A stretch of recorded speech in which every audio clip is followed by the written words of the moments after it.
They tower over us in museums, immortalized in bone and shadow. Their faces, frozen in eternal snarls, have become symbols of a world long lost.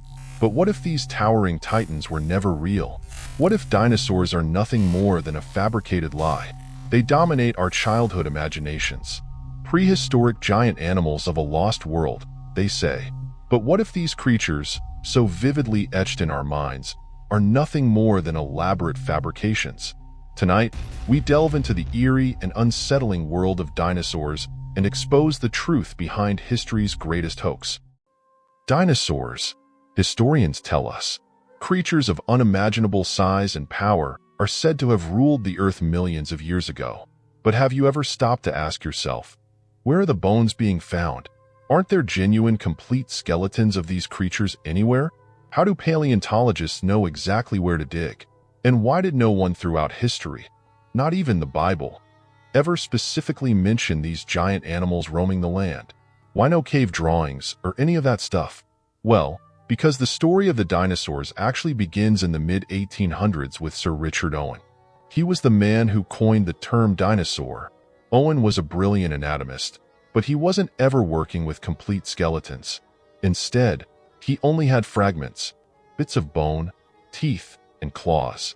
And who knows what animals they really were. To bring these creatures to life, Owen turned to Benjamin Waterhouse Hawkins, an artist tasked with imagining what these beasts might have looked like. Hawkins, with no clear blueprint, relied on creativity, filling in the gaps with imagination. The result? Dinosaur models that were speculative at best, bizarre at worst. These early depictions shaped the way the world would see dinosaurs for decades, despite the fact that they were based on incomplete evidence. Think about it, all the creatures in Jurassic Park were based on these guys' interpretations. Good job, Hollywood. In modern times, we should be asking real questions. Like, how do these experts always know where to start digging? Do they randomly decide one day to drive their vehicles into the middle of nowhere, hoping to stumble across ancient bones? Or is there something else guiding them? The answer, it seems, often lies in money. Grant money. To be precise, paleontologists rely on research funding to conduct their digs, creating a financial incentive to find something, or, at the very least, appear to find something. A single discovery can lead to fame, museum contracts, and endless publications. And you can best believe the people at that time in the 1800s had something similar to gain. So-called scientists went to such lengths to fabricate these creatures basically for fame, fortune, and the human thirst for wonder. In the 19th century, the bone wars between Edward Drinker Cope and Othniel Charles Marsh fueled a race to discover the most impressive fossils, often leading to exaggerated claims and outright fraud. Take Hawkins' Crystal Palace models, once hailed as groundbreaking. These sculptures were later revealed to be wildly inaccurate.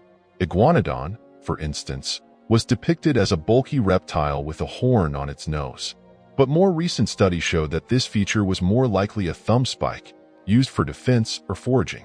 More early speculation gone wrong. Could it be that dinosaurs, as we know them, are nothing more than a 19th century fever dream?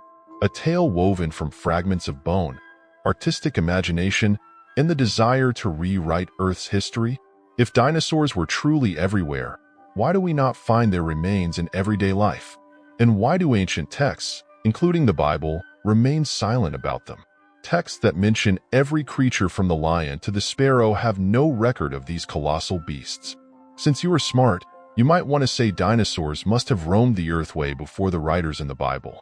But if dinosaurs truly roamed the earth, shouldn't some ancient cultures, at some point, have drawn them on at least cave walls, written about them in rock material, like other things we actually do have, or built monuments in the honor or fear of T-Rex, since pagans seem to have worshipped everything else for fear? Yet, the fossil record, if it can even be trusted, is strangely quiet until the 1800s. Could it be because they never existed before? Then there's the issue of time. We're told dinosaur bones are millions of years old, but the very methods used to date them, like carbon dating, are fraught with inconsistencies. Carbon dating is unreliable past a few thousand years. Yet we're expected to believe it can pinpoint the age of bones buried for 65 million years? The math doesn't add up. Here's more food for thought. Yes, there are a few places around the world, and on parcels in America, but what about near or around the thousands of lakes where dinosaurs would have had to have been, since all animals need water at some point? In major quantities, U.S. lakes and beaches, the vast Midwest prairies, and countless other places across the globe actually remain devoid of these so-called fossils. Shouldn't the bones of these giants be scattered everywhere if they were as widespread as we're told? And then there's the convenient extinction story. A meteor wiped them out, they say. But where's the evidence? Aside from a crater in Mexico that's as mysterious as it is unproven, there's no direct link to a meteor ending the existence of these creatures. Since they couldn't explain where dinosaurs went, they tried to connect something to the disappearance. It's a story that raises more questions than it gives answers. Now let's talk about the dinosaurs you know best, the stars of the story. The Tyrannosaurus rex, the king, with its towering stature and fearsome teeth, was constructed from incomplete skeletons. In fact, over half of what you see in museums is guesswork, plaster molds shaped to fit a narrative. The ferocious image is a fabrication. The truth? There's no definitive proof that T-Rex stood upright as often depicted. Recent studies suggest it may have been more of a scavenger, unable to chase prey as Hollywood would have us believe. And its iconic roar? Pure fiction, invented by sound designers. The Triceratops? Once believed to be its own species, later studies suggested it was just a juvenile version of another dinosaur. The lines between species are blurry at best, fabricated at worst. And those agile velociraptors from Hollywood? They were tiny, feathered creatures, nothing like the Jurassic Park monsters we've come to fear. And what of the pterodactyl? Often portrayed as a soaring predator, this flying dinosaur wasn't a dinosaur at all but a pterosaur, a separate group entirely. And while many fossils of pterosaurs have been found, they were often pieced together from unrelated fragments, raising questions about their accuracy. But perhaps the greatest deception lies in the very bones themselves. Most dinosaur skeletons displayed in museums aren't real. They're casts, crafted from a mix of genuine fossils and plaster. The original bones are too fragile to be shown, leaving the public to marvel at reproductions rather than reality. The most damning evidence of all is the sheer number of forgeries. The Archaeoraptor, unveiled in the late 1990s, was heralded as the missing link between dinosaurs and birds. But under closer scrutiny, it was exposed as a Frankenstein's monster, a patchwork of fossils glued together to create something entirely fake. No matter how you feel, dinosaurs, as we know them, are a story told to capture imaginations, secure funding, and rewrite history.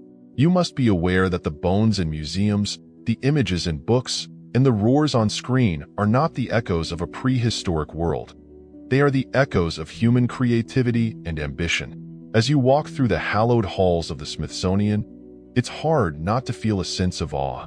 These towering skeletons are meticulously displayed, their sheer size enough to make you question everything you thought you knew. But let's pause for a moment and consider, what are we really looking at? Well, you gotta keep in mind these fossils are not as authentic as they claim. You are definitely seeing the result of careful craftsmanship and marketing. It is not complete. It's just a model and isn't totally real bone. It's plaster casts and fabricated reconstructions, all pieced together to fit a lucrative narrative.